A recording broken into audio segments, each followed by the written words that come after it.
Dr. Idel Porter, originally from Ireland.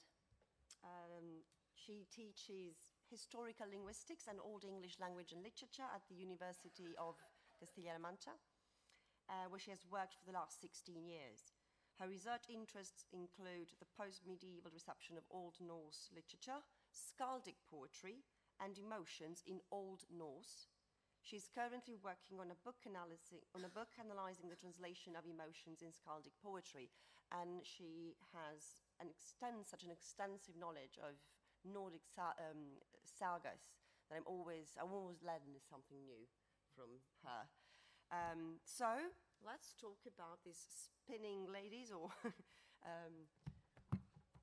spinning destinies, Norns, Valkyries, and the art of textile production in the Viking Age. Yes. Thank you.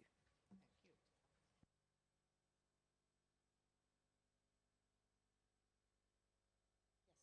Now? Okay. Good morning to everybody. Thank you for coming. And thank you very much to Dr. Amaya Fernandez and the University of the País Vasco for inviting me here. It's a great pleasure for me to be here today. I'm always very happy to have the opportunity to talk about Vikings and sagas. You may have noticed that I've made a slight change to the title of my lecture without even letting Dr. Fernandez know. I'm sorry about that. It was a last-minute change. So it's very little. I've just added a question, and I've just been a bit more specific about which figures in Old Norse mythology I'll be referring to, these Norns and Valkyries. So the question mark is because I'm going to try and dismantle the myth.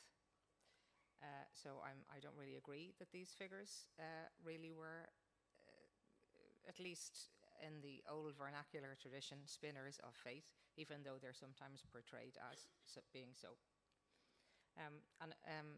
Dr. Fernandez, or Amaya, who's my friend too, has mentioned that we have a common thread in our lectures today, and indeed threads is one of the things I'm going to be talking about, as well as the female voice, or silent voices, perhaps. I'll also be talking a lot about poetry today and reciting or reading a lot of poetry.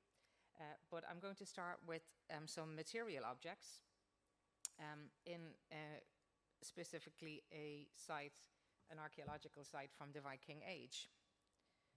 So this is you can see in the pictures, this is a burial mound here. It's like a little hill here. It's in Vestfold in Norway, in the Oslo Fjord. I think it's up here somewhere. And this is where in 1904, so about 1,000 years ago, an amazing discovery was made when the mound was opened and excavated. Inside, I don't know if some of you might have seen a film about the Sutton Hoo burial in England called The Dig, which was kind of famous a couple of years ago. But it's a kind of it's a similar type of burial mound. So inside they found a ship, burial with two women from the 9th century. The mound had been very well sealed, and because of this, its contents were very well preserved. But because of the weight of the earth pushing down over so many years, the ship was in a million pieces. It was a terrible puzzle for them to try and put it back together, but they did. Here are these archaeologists working in the early 20th century. It was immediately clear, despite the poor state of the ship and so on, that this was a very, very important burial, that these two people, or one of them at least, must have been a very high rank. Probably someone from the royal family. It was a functioning ship, built of oak and equipped with,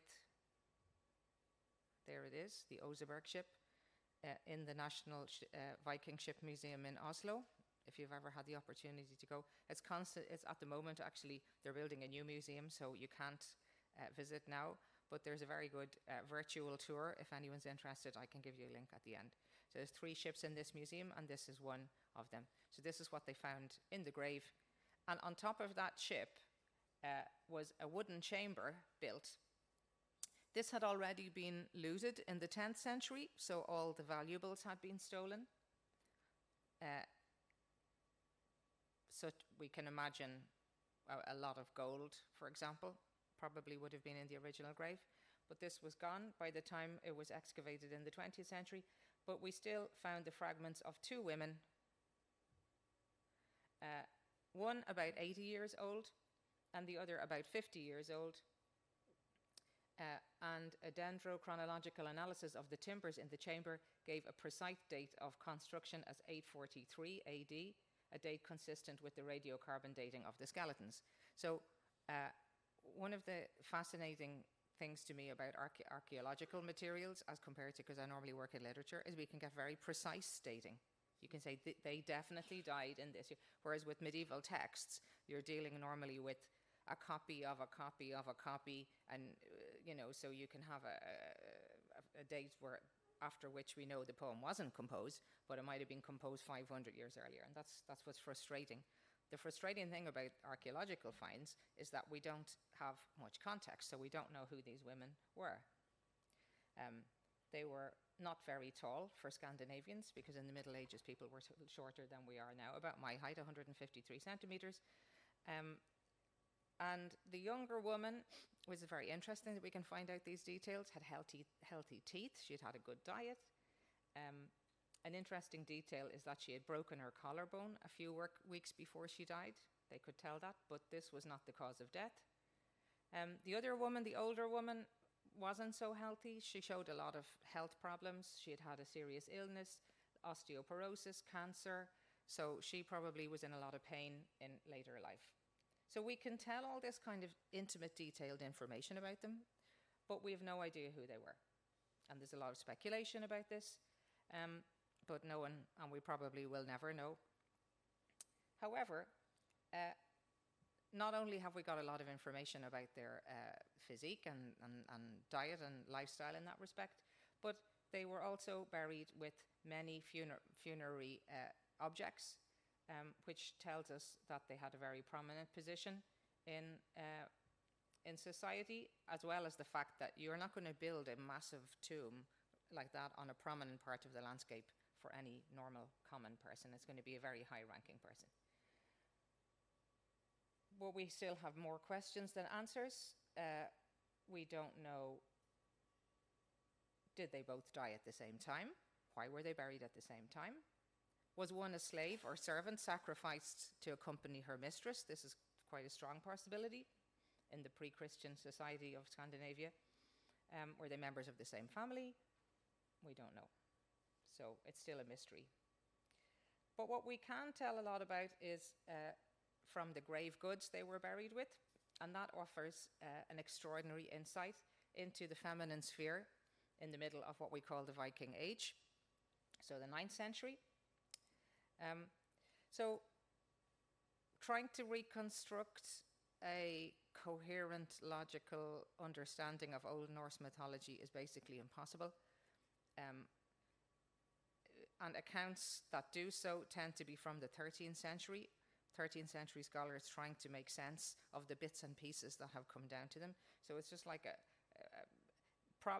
scholars generally now accept that even at the time there wasn't a lot of coherence, and there was a wide variety of practices that could be inconsistent with each other. So we use the term Old Norse mythology with caution, but from what we do know, it seems as though people who died of natural causes, unlike warriors who died on the battlefield, were not taken by the Valkyries to Valhalla to wine and dine with Odin for the rest of all time, but they went to, unfortunately, a less salubrious destination, which was known as Hell. Now, not the Christian Hell, Hell with one L, named after the goddess of death, Hel. So this is a bit more like Hades, an underground watery realm, kind of depressing place, but not burning in flames or anything like that.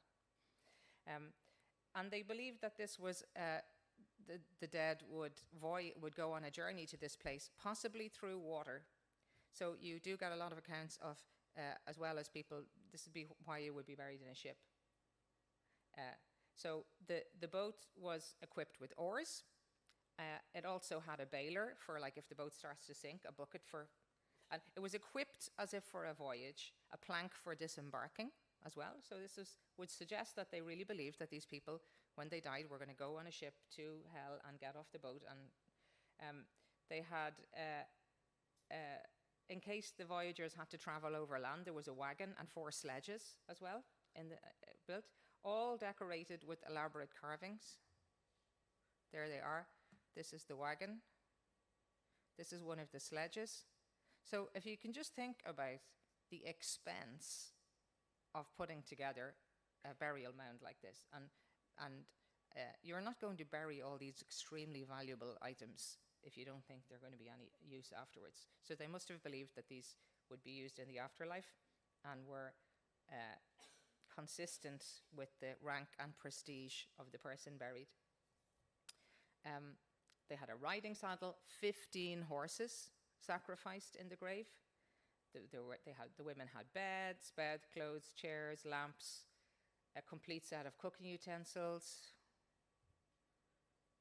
I think this is particularly interesting. This is a Viking age whisk, batidora.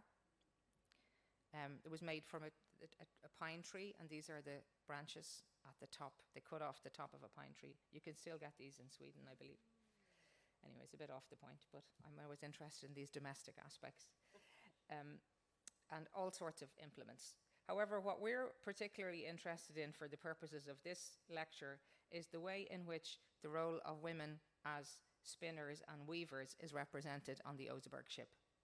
So the Oseberg burial contains the largest and most varied collection of textiles and textile tools which have ever been found in a single grave of the Viking age.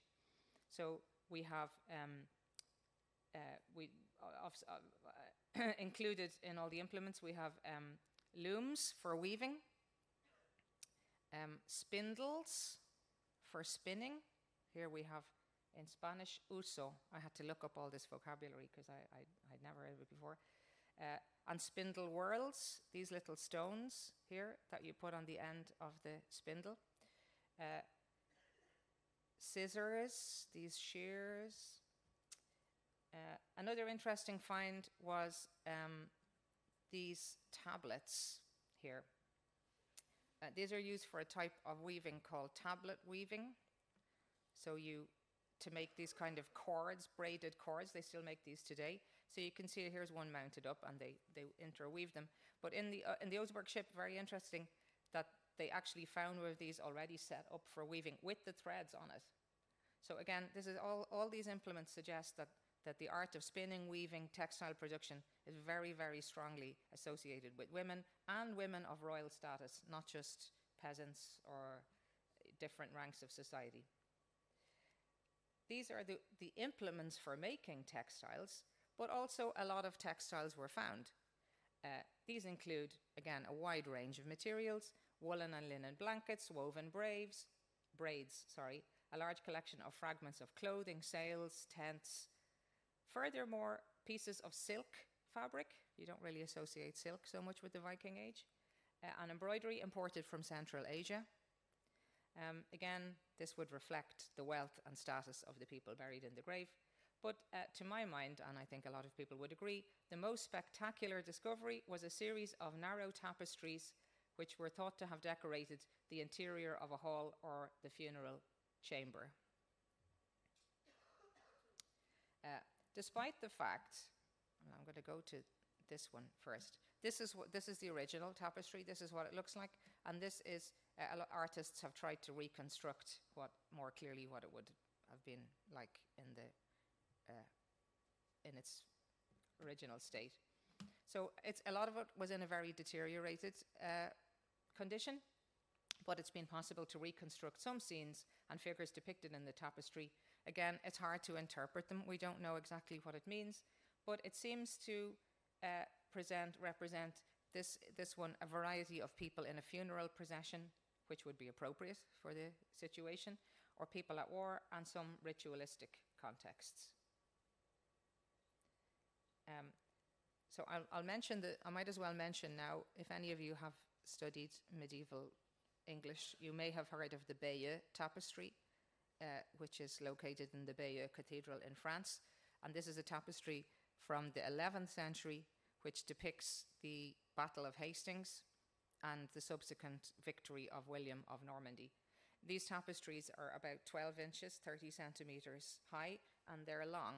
So it's like a kind of medieval comic strip that you would put around a room, and you would walk along looking at the story. In the case of the Bayeux tapestry, we've got text as well. There's Latin writing accompanying the images. We don't have that in the earlier ones. But we have a number of these have survived. There's 3 or 4 examples. So it's obviously, and we have some mentions of them in Icelandic sagas. So this was a fairly common phenomenon, that you would decorate your house or ceremonial buildings with these tapestries. So this, I'll come back to this in a second. We have 3 women. We have a man with a horned helmet of some kind, probably some kind of ritualistic role, a priest or something like that. The Vikings did not have horns on their helmets. That's a very common myth. That, as I say, this is the state of the original tapestry. And again, I have a link to a very good short film from the National Museum in Norway about this, if anyone wants to watch it. I'm not going to put it on now. Here's another scene that they have been able to reconstruct from the tapestry. There's a drawing, and here we have one in colour. And this shows, well, we're not sure. It could represent the punishment of criminals hanging on the tree. They're obviously dead. Or another possibility is that this is a graphic description of human sacrifice, similar to the one Adam of Bremen, 11th century German scholar, recounts in his 11th century work, Gesta Hammaburgensis Ecclesiae Pontificum. And as he says, I'm not going to read the whole thing, but he talks about this pagan sacrifice that takes place at the pagan temple at Uppsala in Sweden every 9 years. And he says, it's customary also to solemnize in Uppsala at 9-year intervals a general feast of all the provinces of Sweden. From attendance at this festival, no one is exempted. Kings and people, all and singly, send their gifts to Uppsala, and what is most distressing than any kind of punishment, those who have already adopted Christianity redeem themselves through these ceremonies. So Adam of Bremen is a Christian, he's a bishop, and the context of this is he's very worried about the way people who have been Christianized are reverting to pagan practices. The sacrifice is of this nature. Of every living thing that is male, they offer 9 heads with the blood of which it is customary to placate gods of this sort. He's talked about Odin, Freyr, and Thor previously. The bodies they hang in the sacred grove that adjoins the temple. Now this grove is so sacred in the eyes of the heathens that each and every tree is believed divine because of the death or putrefaction of the victims. Even dogs and horses hang there with them. A Christian told me that he had seen 72 bodies suspended promiscuously. This is a kind of old-fashioned translation. Furthermore, the incantations customarily chanted in the ritual of a sacrifice of this kind are manifold and unseemly, probably of some kind of perverted sexual nature. Therefore, it is better to keep silent about them. Why am I? Yeah, well, it's a pity because we would like to have known. But Adam decides he's going to censor that for posterity. So what are we getting here? We're getting women embroidering scenes from daily life, from legend, myths, we don't know. But it's some kind of recording of events that are important to them in textiles. I'm calling these tapestries, but they're not really tapestries because they're not woven. The images aren't woven into the cloth. These are linen bands embroidered upon, and that's the same with the Bayeux tapestry.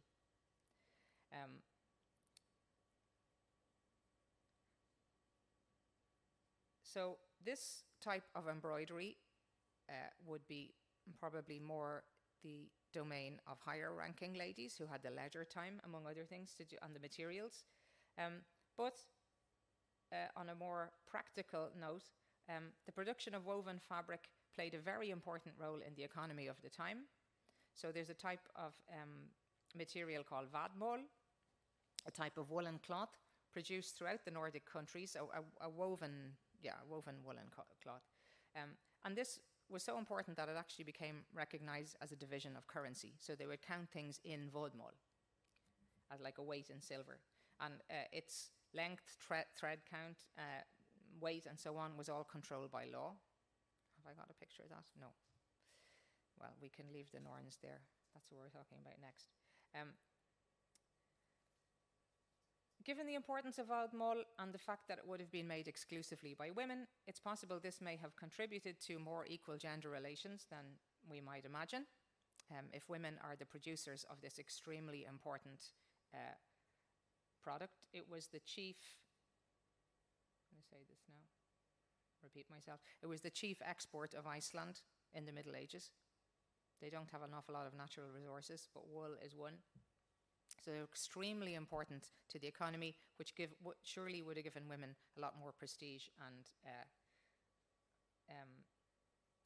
Michelle Heyer-Smith has written a book about this, if anyone's interested in more detail. So even though men controlled the legal and administrative aspects of the vodmål, they never participated in the production of textiles. Indeed, such activity was taboo or frowned upon. Despite, if any of you have watched any of these new TV series about Vikings and so on, which tend to portray women in a very powerful way, yes and no. The male and the female domains were very separate, and there were women's tasks and men's tasks, and women's clothing and men's clothing, and there were laws against trespassing from one domain into the other. It was forbidden, for example, cross-dressing was forbidden by law. A man wasn't allowed to wear woman clothes or vice versa. So there's a lot of evidence to show a very clear distinction between women's activities and men's activities. And definitely textile production was the domain of women. As I say, it was taboo for men to participate in these. And in the sagas, we get references to men getting too close to the weaving huts. They're called dingje.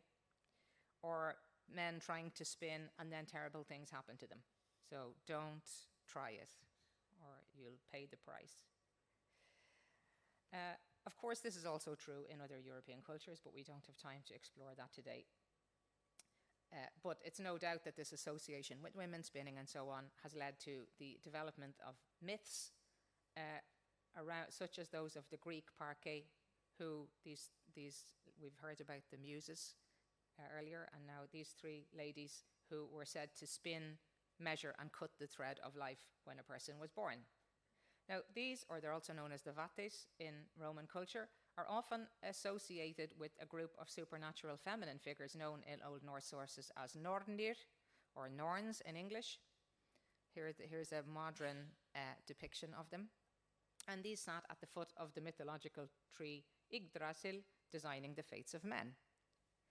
So even though they're often viewed as the Norse equivalent of these Greek and Roman supernatural spinners, as an excellent book by Karen Beck Pedersen called The Norns in Old Norse Mythology. And she has pointed out that when you actually examine the sources, there's very, very little evidence the Norns did any spinning at all. There's only one unequivocal example, and this is in a poem from the Poetic Edda called Helga Kvíða Hundingsbana 1. So this is Helgi is a hero. Kvíða means a lay or a poem. So it's the poem of Helgi, the slayer of Hunding. And we are told that it was a long time ago that the eagle shrieked, the sacred waters poured down from Himinfell, which literally means the heaven mountain. Then Helgi, the man of great spirit, was born to Borghild in Bralund. Night fell on the place, the Norns came. Those who were to shape fate for the prince, they said the prince should be the most famous and that he'd be thought the best of warriors. So there's obviously an element of predicting a great destiny for him, because that's what the Norns were associated, but not so much as spinning a fate for him. So there is a reference to textiles next, They twisted very strongly the strand of fate. The Icelandic word is orlog thautur, which I'll come back to in a while, until the next line is kind of corrupt. People aren't sure how to interpret it, so I've just gone with this one. Until they broke the fortresses in Bralund, they prepared the golden thread and fastened it in the middle of the moon's hall. The moon's hall is a kenning. If you don't know what a kenning is, it's a kind of poetic circumlocution. So the hall of the moon is the sky, because it imagines the sky as a big hall that the moon is in. So they fasten a thread in the middle of the sky, and then east and west they secured its ends. The prince should have all the land in between. There's no spinning going on here. We've got fastening of threads. So we're not exactly sure what's going on, but Beck Pedersen suggests that it's talking about plying threads, where you get three threads and wind them together to make one stronger one, and that it's more about marking out his territory that he's going to be govern than any kind of future for him. So let's see, have we got any evidence elsewhere? Now, the Valkyrie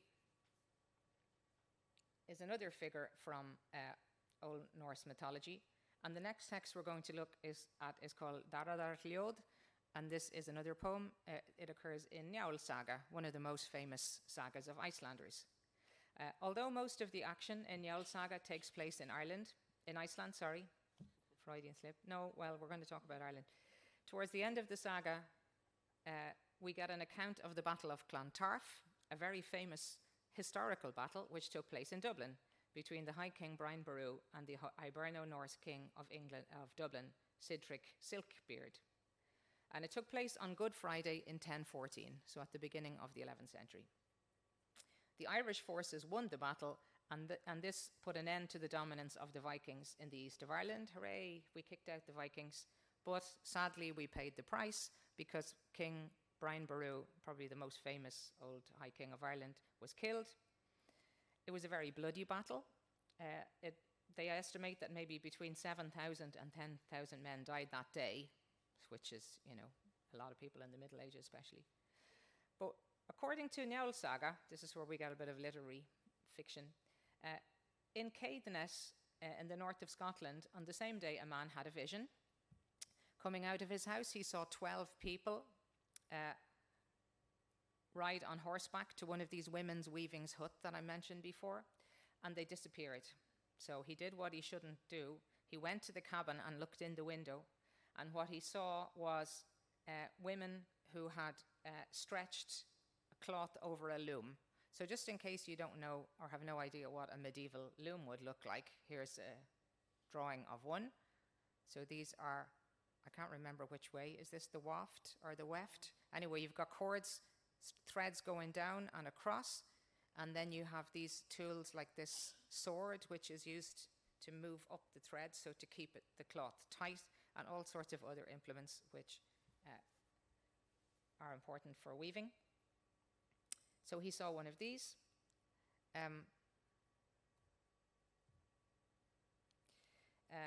But it was a fairly gruesome scene, because instead of threads, they were using men's intestines to weave, and instead of, at the bottom you have these weights to pull the threads down. So in this version, the weights are men's heads. I found this illustration just to add a bit of horror to the morning. Okay, and well, I won't go through all the details of the different implements, but all the implements were weapons. So swords, arrows, spears were the heddle rods, and they were singing these verses. Far and wide with the fall of the dead, the warp is set up, blood rain falls down. Now with spears, a grey woven fabric, intestines are grey, of warriors is formed, which women friends of Randver's killer complete with a red weft. So the weft is the horizontal, I think, line of the threads, and it's red because it's bloody. And the friends of Randver's killer is a kenning for Valkyries. So they're identifying themselves as Valkyries. The fabric is warped with men's intestines and firmly weighted with men's heads. Blood-stained spears serve as heddle rods, and the shed is, these are all terms for tools used in weaving. The shed is ironclad and pegged with arrows. With our swords, we must strike this fabric of victory.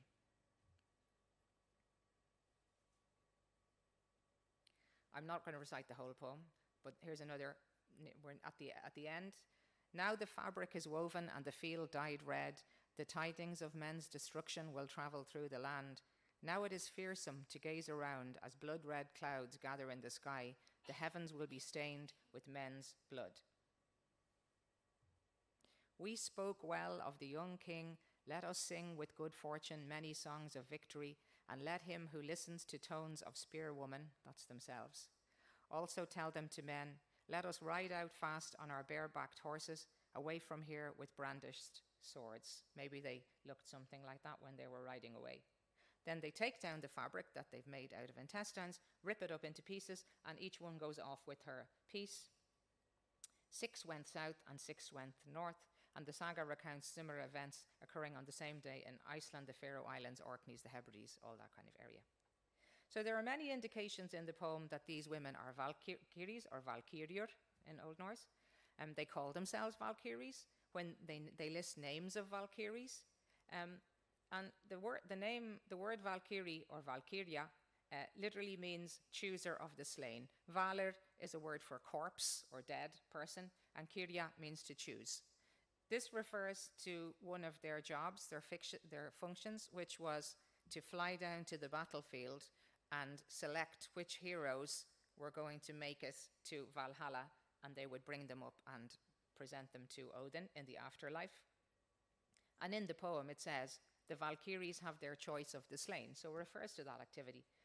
However, the Valkyries otherwise, they're very strongly associated with battle.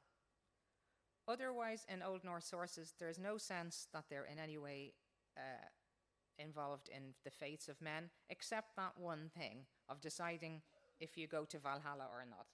That's the only part of your destiny they could be in control of.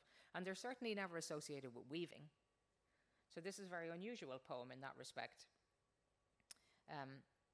So instead, what seems to be happening, there's not really much talk about the future, except that when they finish weaving this bloody fabric, they're going to go to the battlefield and pick up the...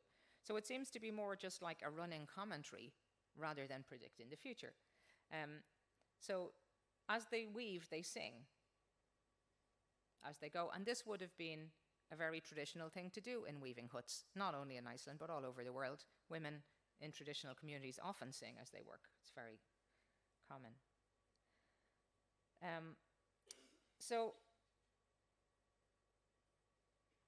So rather than looking for mythological associations between weaving and spinning, I think this is really what the association is.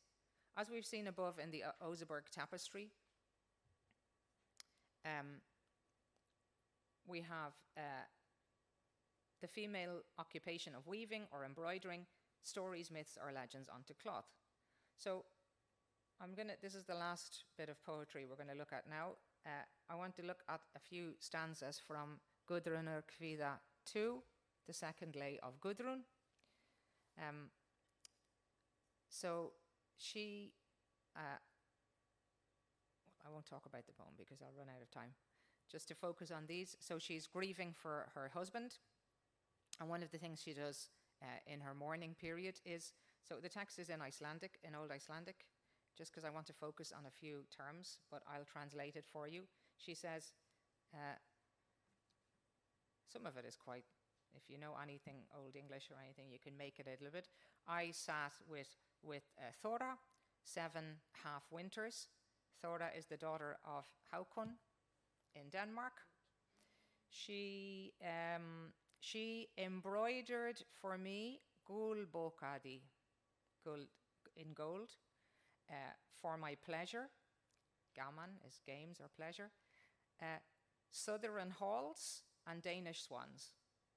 Okay, so there's two women sitting together, and I don't know if the idea is that Thora is trying to cheer up Gudrun, but she's embroidering things for her.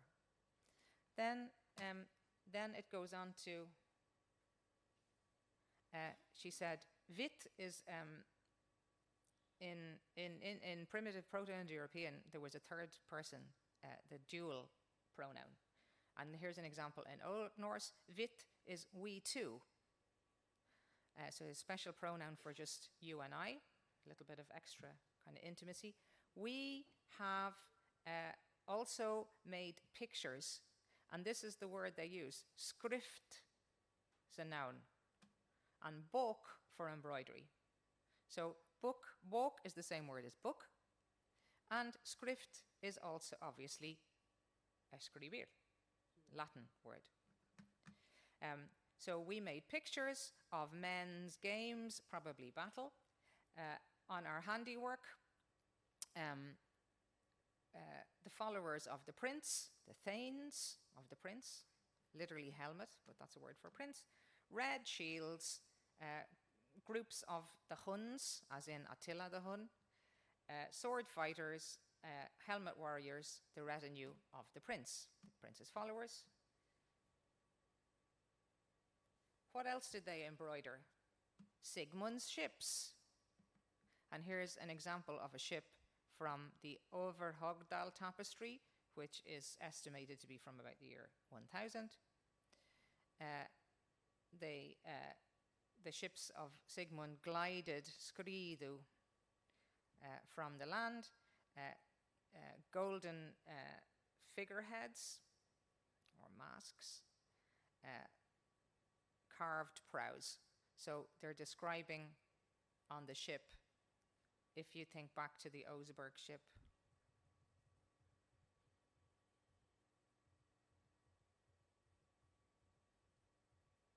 Viking ships often had these very elaborate curved prows, maybe often sometimes with animal heads carved on them and elaborate carvings. So this is what they're talking about here.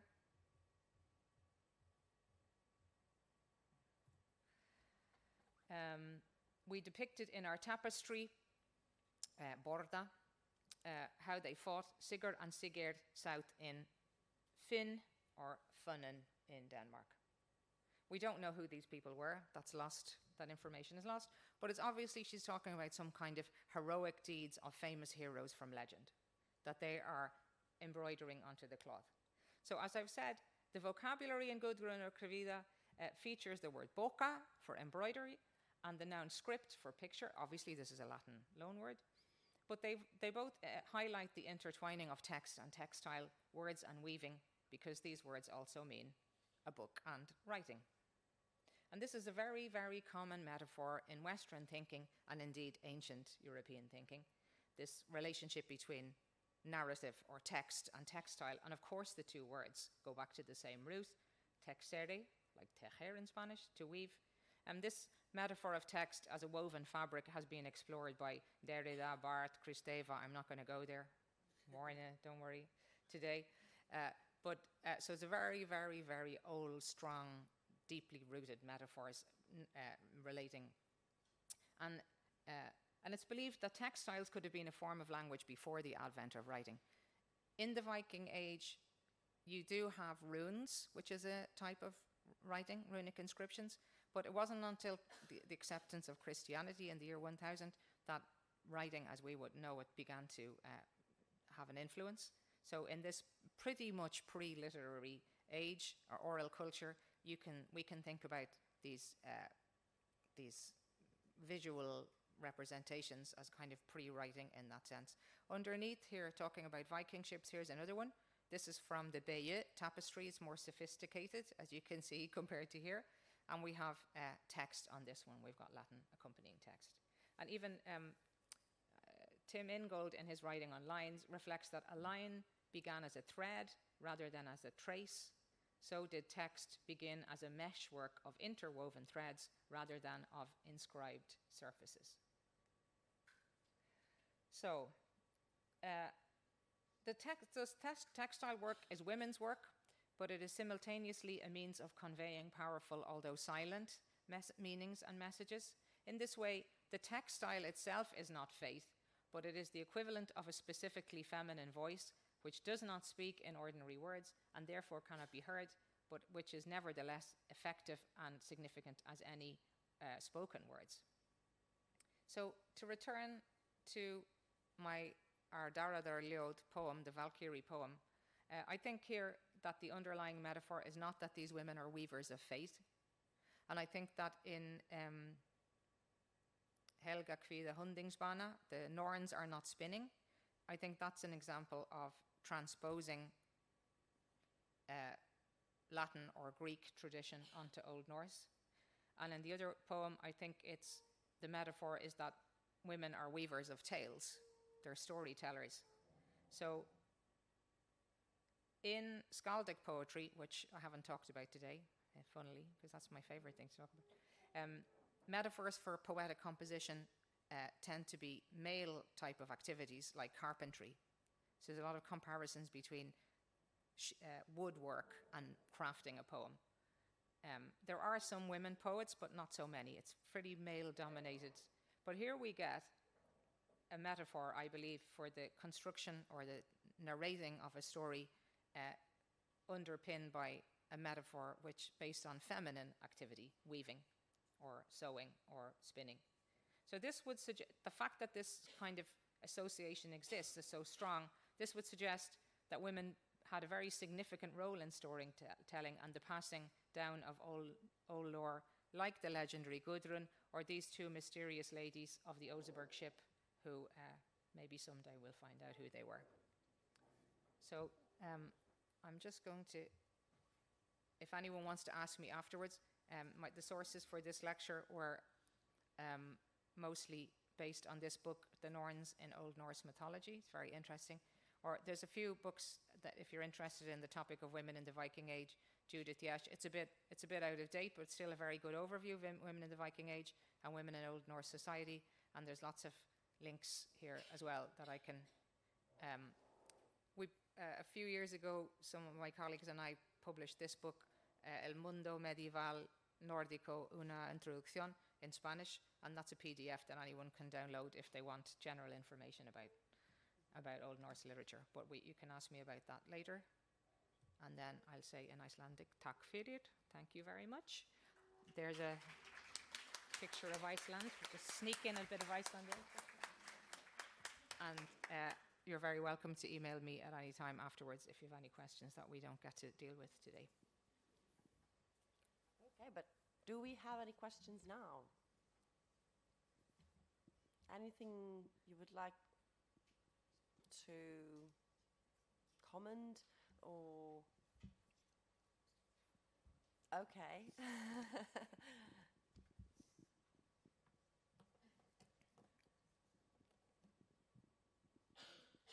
I'm sorry, I'm very talkative this morning. But these are fascinating papers. And can I make a sort of comment which is totally out of the blue? Please. Because I was fascinated, first of all, by that burial. It seemed to me like the whole house is buried with you. Is that correct? It's more, yes, because they try to equip you with everything you might need in the afterlife. That's amazing, just like me with my whole room being buried with me. And my car. It's pretty gendered normally. So warriors would be buried with their weapons and so Amazing. on. Yeah. But I was thinking, we were talking about this division of, the women weaving and the man not allowed to cross over to the women's realm and the women not allowed to cross to the male sphere. And it just reminded me, recently I saw a film which is called The Sworn Virgin, Albanian film. I don't know if you've heard No. Not that I ever knew about it, but it was just about the sort of Balkan tradition of the Burnesha or the Sworn Virgin, that you would have the sphere of the woman, and the women were not allowed to read or write, but they would do only those stereotypically female things like weaving, like making clothes, like cooking, bearing children. And then the men who would be fighting. But if the men would get killed, or the woman did not want to get married, she could become a sworn virgin. In other words, she could become a man. Oh. In other words, what happens is that she made a vow to be, she had to be a virgin, and they would check it, which was humiliating. She had to be a virgin. She had to wear only male clothes. She had to learn how to smoke and drink. She had to learn how to read and write. She had to cut her hair and, make herself flat. Do you see my point? It's just like that. And I was shocked that you have a culture which was very patriarchal, but the woman, and very often the woman would choose this, not because the men were killed, but because that was the only chance for them, for instance, to read and write. But she had to, once she moved over to the realm of the man, she had to be a man all the time. I don't know, just sort of. And there's, like I said, a recent film about that, Albanian film, which is called The Sworn Virgin. And Alice Munro, the Canadian author, also wrote, I think, about that. Either short story or novel about something like that. But so yesterday, Dr. Alejandro Martinez, in his lecture, he mentioned the fact that before becoming mothers, before getting married, young maidens would be allowed to fight and be warriors, at least at a mythological level, I mean, in the Greek mythology. And you would have, obviously, besides the Amazons, but we would have also other figures that were just fighting. So the Valkyries, were they actually fighting, or were just around? Right. The So this is a battlefield? this is a big question. As I say, the written sources that we have are mediated through Christianity. So you don't know what extent of gatekeeping is going on with regard to pre-Christian traditions. And I'm not saying women never acted out of their gendered roles or the reverse, just that when you see this in the sources, when they do, they're usually kind of punished in some way or mocked or ridiculed. So of course we have women chopping off people's heads and all sorts of, but it's not accepted. But then there was, going back to archaeology, there's a famous grave from the Birka site in Sweden, where which was excavated again about 100 years ago. And at the time, they did seem to think this was a woman's skeleton, and she was buried with the whole repertoire of a warrior, a very full, very rich, and again buried on a very prominent part of so again, someone of high status. And it was kind of forgotten about for many years, but then a few years ago they did some DNA analysis, and indeed, she definitely was a woman. So here we have an example of a woman buried like a warrior. What's very funny is the reaction to this. The backlash was unbelievable. How quite established scholars, you would imagine, have developed critical thinking skills, just couldn't accept that a woman might have been a warrior. And they just came up with every argument under the sun of why it was just symbolic, or she was a woman living as a man, or she was not, and then on all these debates about gender fluidity and non-binary. It's like, in the Viking Age, maybe that existed, but they certainly weren't aware of it in those terms. But what's very interesting is how even in the 21st century, people have a very hard time accepting that there might have been a woman who lived as a woman and as a warrior and had a high status in society. And this would be 9th century. The sources don't really reflect. So again, is the Valkyrie a myth that evolved out of a reality of women fighting? It's impossible to know. Because we don't have actual evidence that We don't have any historical record in words. Okay. But the archaeological evidence would say, well, if there's one, there's probably more. Okay. You're never just going to have one. But it wasn't common, I would say. That's certain. And what about the storytelling process? The idea of, is there any evidence in sagas or mentions of women telling stories as storytellers or story weavers? Well, you get them reciting poetry.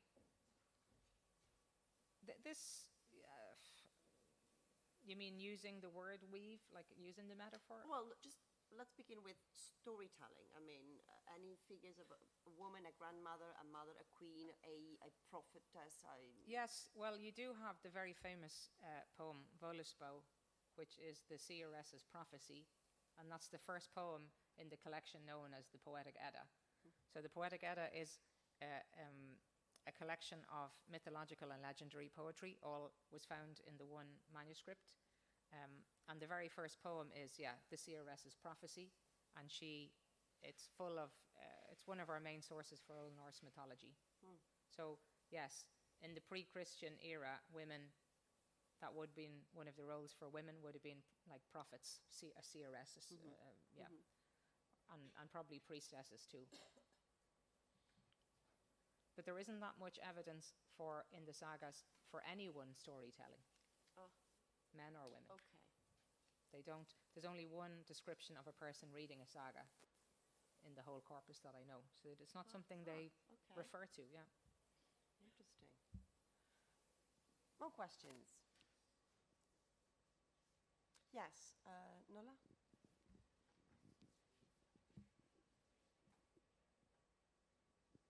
I don't know, it's still the same question or the same topic, like with the cross-dressing and stuff like that, the restrictions between women's world and men's world. Because I'm intrigued because of the mythology, the gods. Because you have figures, for example, like Loki, which is for me a total example of, I don't know how to say this, but he's always like between this nature of a woman or a man, having kids and stuff like that. So I don't know how we can like how we can make an interpretation of people and gods. I don't know, maybe it's possible that this woman, for example, from the burial in Sweden, you said, it's something like that, a figure between these two genders, something like that. I know it's a complex thing. Yeah, well, we'll never know the answer to that question about that particular person. It could be any of those. What I just meant, I didn't mean to negate the idea that it could have been a person who was somehow gender neutral, or rather just that it was more the response by scholars to the fact that whatever it wasn't a woman being a warrior. It wasn't a straight, cisgender. That was impossible. It could be anything else. So who knows what the reality was, but I think we need to accept it could have been a typical woman just who was a warrior. As regards the mythology, yes, you're right. And there's a lot of, we get Thor dressing up as a bride. There's a lot of playing with that. What I think I was talking more about was the reality in society. One thing is the mythology, and another thing is what really happened in 9th century, and again, maybe the laws that we have, which are obviously after Christianity, don't reflect the reality of the 9th century. That's the distance. We don't know exactly. So maybe it was more common, or maybe there was more crossover than we think. But that's not what's. And I mean, the most insulting thing you could say to a man, in the sagas at least, is to accuse him of being the passive partner in a homosexual intercourse. You allowed yourself to be, So there's homosexuality certainly was not accepted, and it would be used as an insult. But it's like I say, we just have these little clues. It's very hard to piece together exactly what would have been the situation. And as I say, all of this has all of the manuscripts, the earliest manuscripts we have are like 12th century, so it's long after Christianity arrived. We just don't know to what extent that's muddied the waters of our idea of what would have happened before.